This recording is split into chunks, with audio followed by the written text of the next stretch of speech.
Welcome to the CIO Evolution. In this podcast, we'll explore the Chief Information Officer's role in executing a new ongoing leadership imperative, digital transformation that promotes agility and resilience. How do CIOs upgrade legacy networks? What are the financial challenges CIOs face?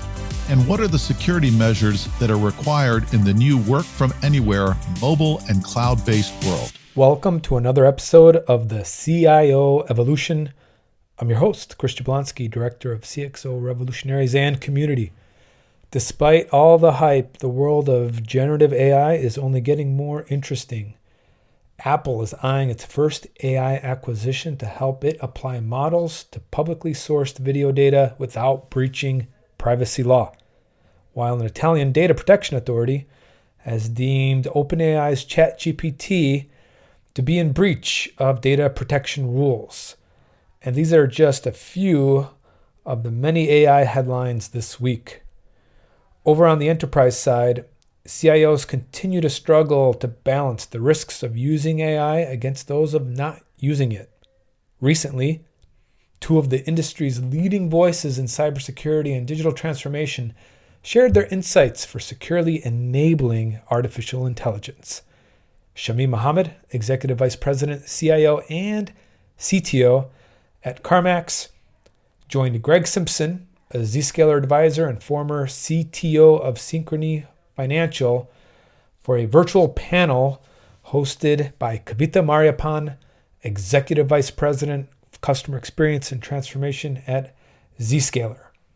They addressed how to set up transparent governance of AI initiatives while incorporating risk management. They covered how AI is already turning into a general-purpose tool already widely used in organizations, both sanctioned and as shadow IT, and what all that means for leadership today. I was intrigued by how CarMax put AI into use to drive business value, such as delivering high-quality customer experiences. Enjoy the recording, and please subscribe to the CIO Evolution if you haven't already done so, and share this episode with your network. Thank you. To kick it off, Greg and Shamim, welcome. Thanks. Thank you. Awesome. Shamim, let's kind of start with you. AI has left the browser and it is now everywhere, extremely pervasive. Just a couple of weeks ago at CES, I think it was evident, every presentation touched upon AI, and it was in just about every product category, from PCs to appliances to cars, and right down to new talking about new GenAI models and NPU processors were a massive focus. So what's your take on what we've seen in 2023 that promised to be the year of AI, and now as it appears to move forward more and more as a general purpose technology in kind of broader industry and community? Yeah, the 2023 was the year of AI. However, as all of us know, AI has been going on for a long time, right? We've all been working with AI. AI has been incorporating a lot of our technologies we've been using behind the scene. But what made a big difference in 2023 is the debut of ChatGPT. So the AI became mainstream. And what is the biggest profound change is really how the GenAI changed the human and computer interaction model. That's really what changed. And that change is going to continue. In my 30 plus years of career in technology, I've never seen anything becoming so popular so quickly and gaining so much momentum. So a lot of excitement in 2023, but I think that momentum will continue and we'll see a lot more innovation in 2024. And GenAI and AI as a whole bring a lot of possibilities, a lot of exciting opportunities to change the human possibility, work, how we live, how we get things done. I think it also comes with a lot of risk. So it's really the balancing the possibilities with the risk is what we have to be very cognizant of and manage very carefully into 2024 and beyond. No, I think that's pretty profound, right? If you think about it, the last massive revolution like this that we all kind of went through or lived through was the creation of the internet, and then the possibilities that created, and the downside and the risks that it presented, right? And I think with AI and generative AI has been around, as you said, since the 50s, but it's just the element of the human machine cognition and interaction that is so sophisticated now that we're able to really harness what AI can do for us, in terms of the application of like sophisticated machine learning algorithms. So Greg, I wanted to ask you, right, from your experience as a CTO, with large organizations, with GE and Synchrony and the decades of experience that you have some insight on the impact of generative AI, and what it has had on creative work, and what do you believe, there is to come? Anything different you see from, the yesteryear to the last year to what's coming? Yeah, I mean, one of the biggest impacts on creative work, it was the writer's strike. So who would have thought that the invention of ChatGPT in November of 2022 would result in Hollywood going on strike in September of 2023? It was a pretty dramatic result from a technology being introduced as a prototype to an industry saying, wait a minute, we're on strike. I mean, so the creative world has been very anxious about the capabilities, and for good reason. If you look at the output of something like Midjourney version 1 versus Midjourney version 5.1, or now even Midjourney 6.0, it went from very poor drawing of a human's face to photographic, realistic, you can't tell it's not a photograph. So the rate of change in the rate of change of the capability is probably the most dramatic thing. And now it's not just text generation and image generation. Now it's working its way into video generation. So outside of the creative field, if you're worried about, hey, I need some marketing images, wow, talk about a productivity increase. Right. You don't need to go do a big photo shoot. Just tell one of your favorite image generation programs to generate the view that you want of the living room you need for your ad, and there it is. So the capabilities are getting better, faster and faster, and that's resulted in some ramp up of legal cases, right? How do we do this in a way that respects copyright and so on? So right. a lot of interesting work in the creative space, for sure. A lot of intersectionality here with intellectual property rights protection and then and privacy, right? What's out Right. there. It's AI generating what it's generating and infringing upon intellectual property rights, but also how pervasive it is, and in terms of privacy considerations. I mean, it's one thing about AI, I think in general, and generative AI specifically, is it's a fairly academic, philosophical conversation, right? It really gets into so many interesting areas. For purposes of our discussion today, though, I wanted to hone in on the roles that you both have and had, and the conversations and discussions that you're part of, and the companies that you're leading. Let's talk about turning to AI at work, right? And what services, Shamim, I'm going to start with you. What's AI services and capabilities are you all making available at CarMax?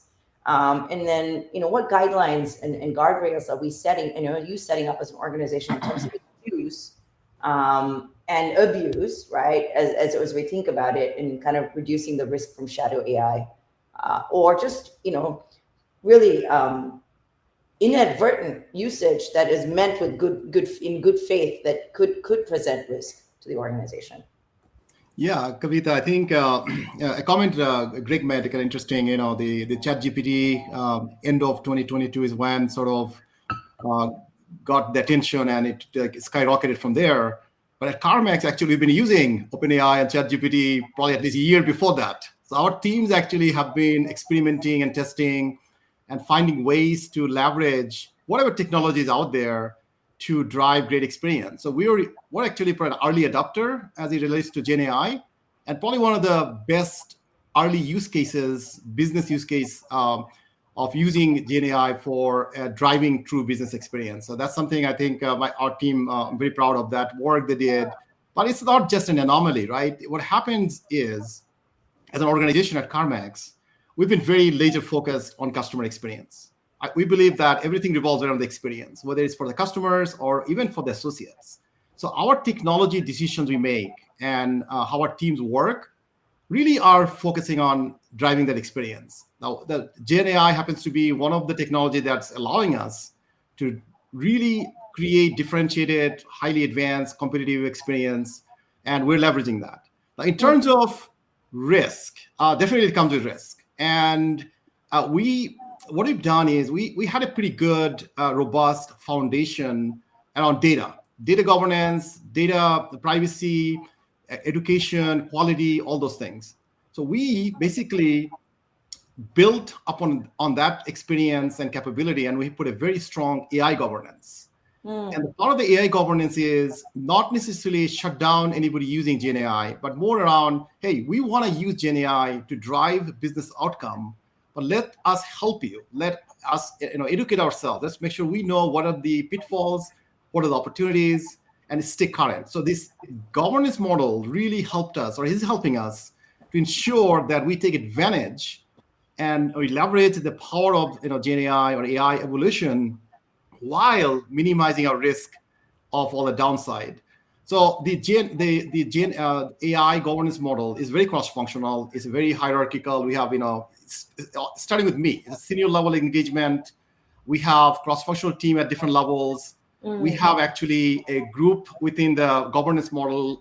They review every use case that somebody wants to take advantage of, whether it's something we want to create or something that we may want to take advantage of one of our platforms or technology partner, third party. So those use cases we evaluate and we provide guidance to our teams in terms of how to best approach it. So we have taken this approach of empowering the users. They know their mission, they know their business outcome goals, but we want to give them the tools and capability and education training so that they feel supported. And we also minimize our risk of some of the downfalls of using AI, privacy, security, being responsible, those things. So it's been fairly effective, I think, but it's rooted to the culture of the company, right? We create a transparent environment where we encourage people, our teams, to come and tell us what they're doing versus, hey, try to do something in the behind the scene, in shadow, because they don't feel like they get the support. So they're having the transparency, AI governance model, and continuous education, I think, is the way we are minimizing the downside of AI risk. Oh, this is good to hear, right? I mean, I would be curious to hear kind of what interesting, use cases. People talk about it and we say, yep, we're allowing for it. But if there's any interesting use cases or any that you could potentially share that you are seeing, tremendous outcomes or impact with the use of generative AI. Absolutely. I think, the one that we talk about publicly, and there's case studies done on this, is really around customer reviews and vehicle information. At any given moment, we may have 40, 50, 60,000 cars on our website. And every make model is very unique. And they're changing. So how do we provide a meaningful set of information that's available in an easy to read way to our customers so they can make the best decision for their car? So you're using actually ChatGPT function with our internal data in a hybrid way to create and organize and structure those data about those cars, and then making it available on the website, making it much more easier for our customers to shop. The other thing we are also using GenAI for is customer reviews. We have reviews from our customers on our website, but those are like different styles, very open form. So what we're doing is using ChatGPT and OpenAI platform, using our actual customer reviews, but using that information to organize the reviews in a way and summarize in a way that's easier for a customer to look at when they're looking at a particular car. Now, by just this simple, this is one of the many use cases, but this use case is allowing us to take something that would have taken probably 10, 12 years for a number of content writers to organize this information. We're able to do it in days. Now we have, because of our AI governance and the process we have in place, a human in the loop.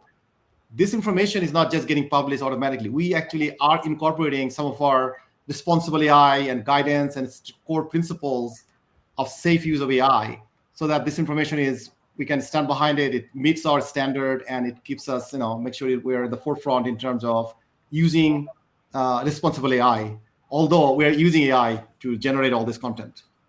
So that's one example. But the other areas I would say quickly, pricing, how we price cars. We're using AI algorithms.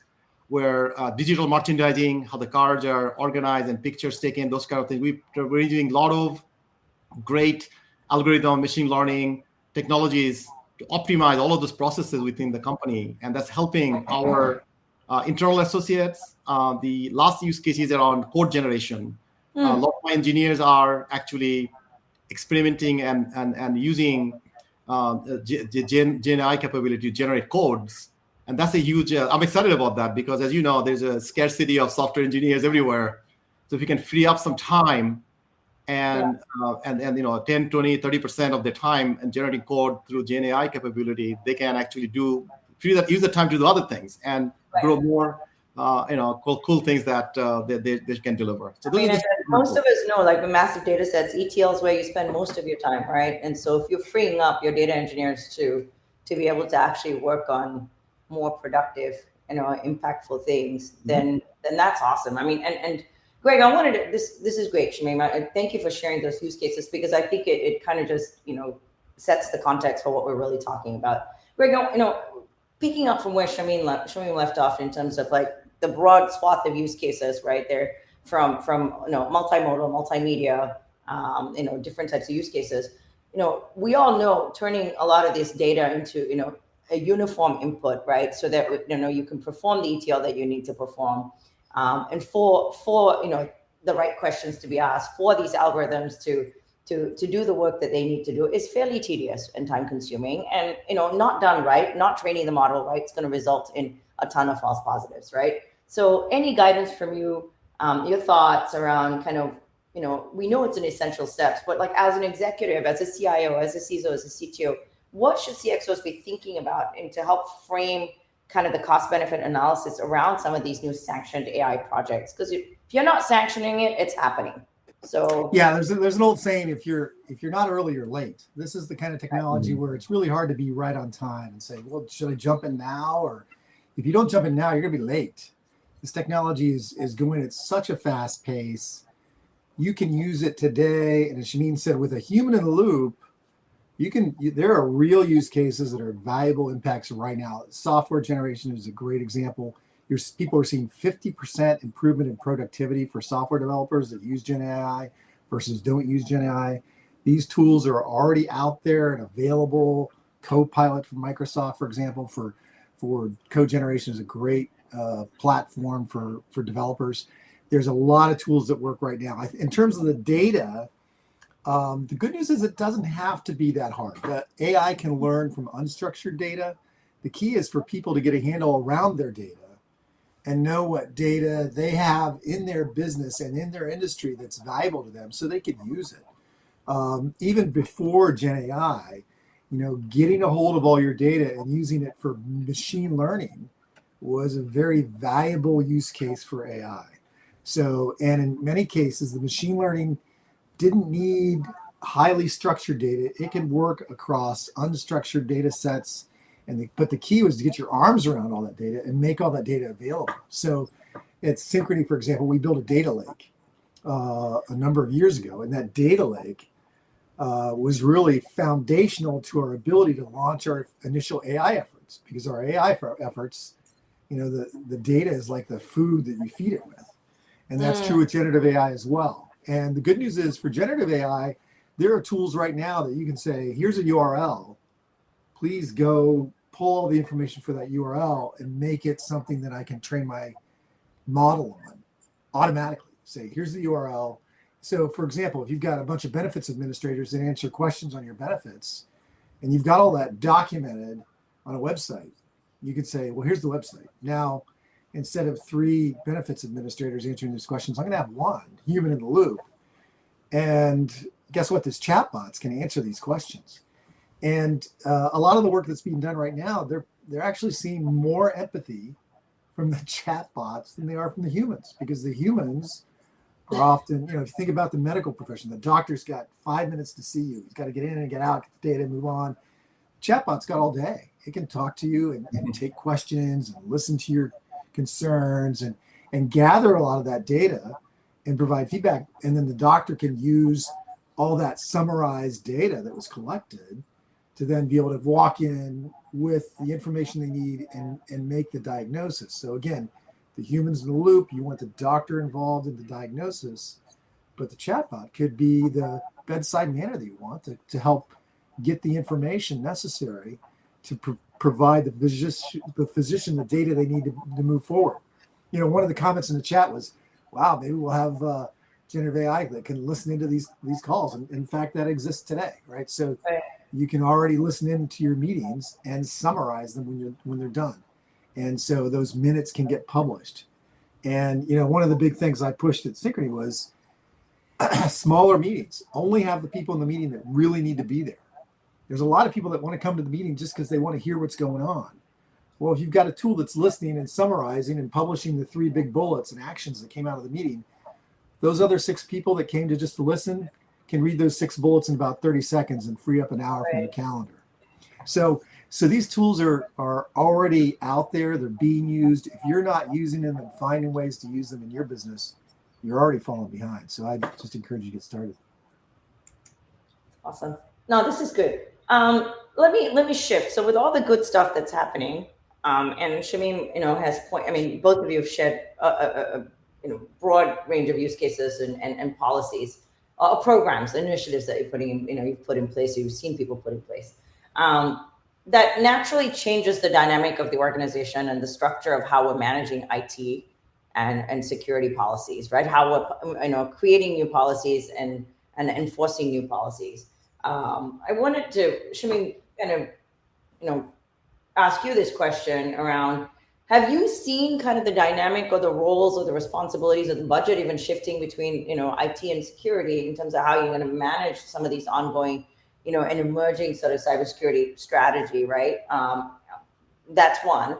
Have you seen the threat vector also shift a little bit because you've had, these new technologies? So based on that, what kind of new policies are you starting to form as a result of this? One is allowing them is one thing, but it's like, let's talk about what we're seeing that's incoming. Let's talk about the telemetry that we're seeing, both around, threat mitigation as well as, data loss prevention.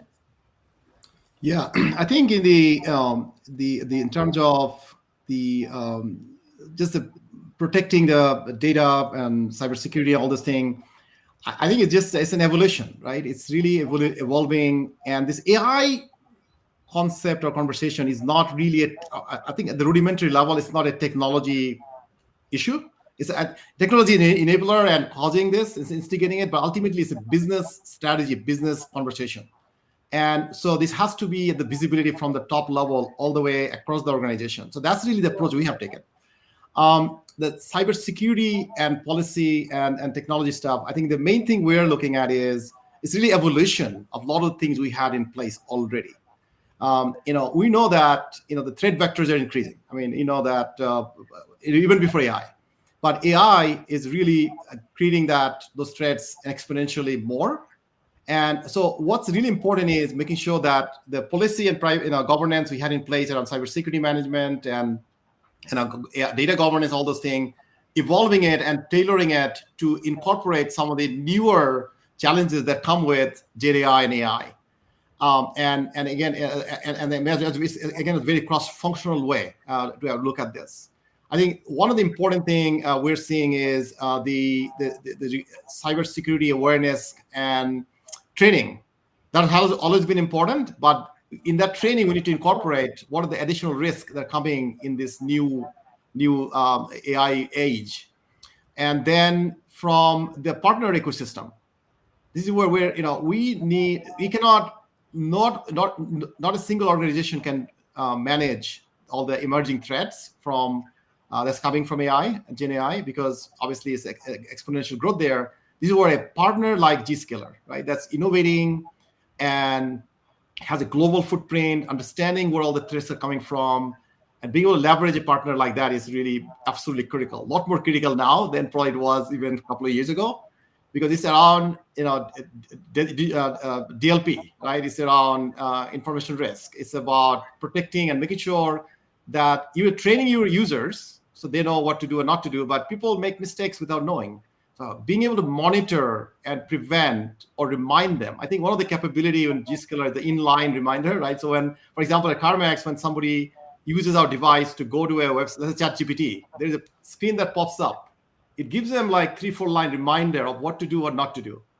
Or if somebody's trying to share some information that they're not supposed to, right? And then there's a reminder. So we have those automatic protection in addition to human and making sure they're trained, they're educated, and they're staying current to all the threats. But the partnership between CIO, the technology, the CISO across the company is a lot more important now than it probably has ever been, just because it is a collective effort for the whole organization. It's not just one team. It's not just a CISO's role, or it's not just CIO's role. It's all of our role to ensure we're staying current, staying educated, and taking right measures to protect and manage our business. Team sport. So I'd like to throw in 2 more points in that space, I think, because it's a really important point. I think one, even for years now, phishing has been 80% of the major breach problems, right?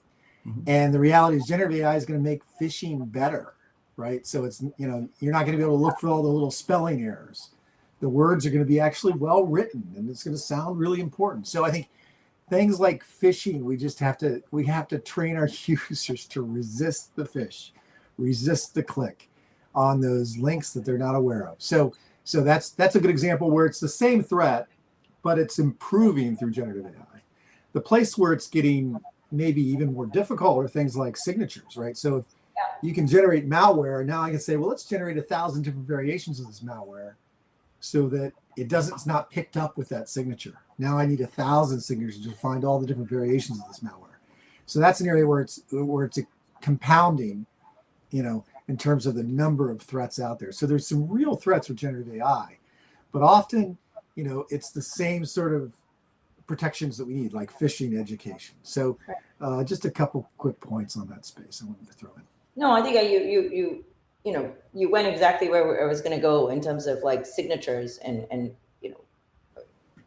iterations around these signatures, right? With just minor coding changes and what problems that pose. To summarize, I think from what both of you have said, user awareness training, we need to keep going. We don't take the user awareness training from last year and go, everybody do it. It's you're certified, we're compliant. You kind of almost have to evolve your user awareness training to encompass some of the latest, threats that are pervasive or persistent. I think that's one. Fine-grained policy definition, Shamim, like what you said, and then the ability to enforce that so that people don't feel like, oh my God, I did something bad.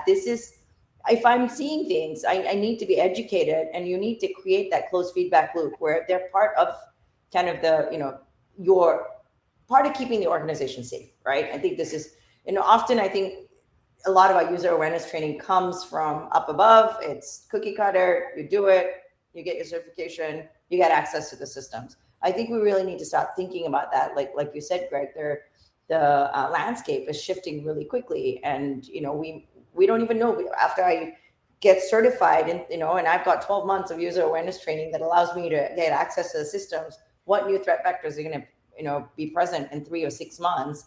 So how do we create that level of vigilance, joint vigilance, right? And then the third thing, one of the things you said was also about joint design partnership, working with your ecosystem and your vendors and your partners, where you're co-innovating, right? And I think this is where no one's got this figured out. No one's got, these are the exact policies that work. These are the exact, processes that work. Everyone's saying we're going to ring fence some of this. We're going to allow this to flourish in a controlled environment. We're going to learn from it, and then we're going to implement, policies where we think things look nefarious or not, right? And continue to work on this. But I think joint design partnership plays a huge role, where you're working with your vendors in terms of the telemetry you're seeing and specifics to use cases, so that people can also develop products and platforms and technologies and solutions that start to address some of this. So that kind of open information or information sharing is critical. We're kind of coming to almost the end in the last few minutes. So I wanted to ask a couple of other questions, and I'll just throw it out to both of you. Let's start with, let's look at a couple of questions from the audience here. We talked about data loss already. AI capabilities. Let's talk about continuing to cover an expanding set of knowledge work. So you both have kind of touched upon lots of use cases. What types of work in the enterprise do you see are being most susceptible to AI disruption? Kind of a left field question, but Yeah. I think, it's, I think every role will have some impact. I think even at the role of my CIO or CTO role, I think there are things, as Greg was mentioning, like some like Office 365 Copilot. I mean, my job, all of our job will somehow be enhanced or impacted. I think the biggest one is going to be like customer service roles, or call center roles, or even software engineering roles. And anywhere we can use GenAI to generate codes or automate or create efficiency and better experience, I think those roles are going to get impacted. But at the same time, I think what's exciting is there's going to be a lot of new roles created. Like we need more AI engineers, we need more data engineers, and those type of roles we're going to see a huge demand, and we need to make sure where we can create and cultivate those talent. That's a good point. Yeah, with generative AI, really every employee can become more productive. So I think enabling your employees to leverage these tools, some of your best employees are already doing it, even if you sort of blocked it down inside. They're going outside and trying these tools out and learning how to do things, and they're generating agendas, and they're generating, marketing blurbs, they're generating whatever they need. They're generating PowerPoint pitches automatically and then editing them. So with the human in the loop, you can enable your best employees to become more productive today. And that's across any number of functions, whether it's sales and marketing or engineering, software engineering for sure, with the coding. So I think enabling people, you're at a bigger risk if you don't enable these tools for your employees than if you do. And there are a number of ways to enable them in a safe fashion to protect your data. Whether you use Microsoft in a private tenant, or, in the extreme case, you go get Samba Nova, dedicated hardware in your data center to run a private open source model. I mean, there's lots of ways to protect your data and use these tools effectively in your businesses today. I think that's accurate, because I think if we've learned anything at all, that when SaaS applications started proliferating, sanctioning folks to use only private applications in your data center was never going to just work. People were going to use the convenience of SaaS applications.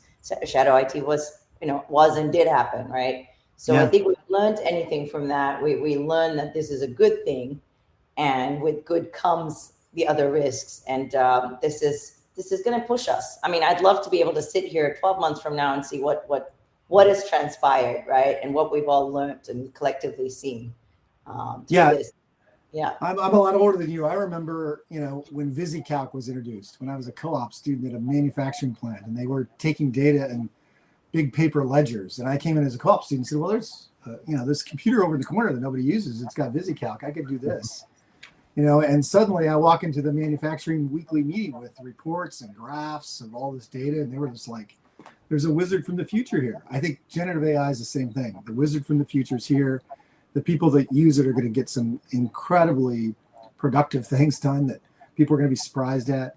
And so take advantage of it, because it's going to be commonplace very, very quickly, much faster than the spreadsheet was adopted.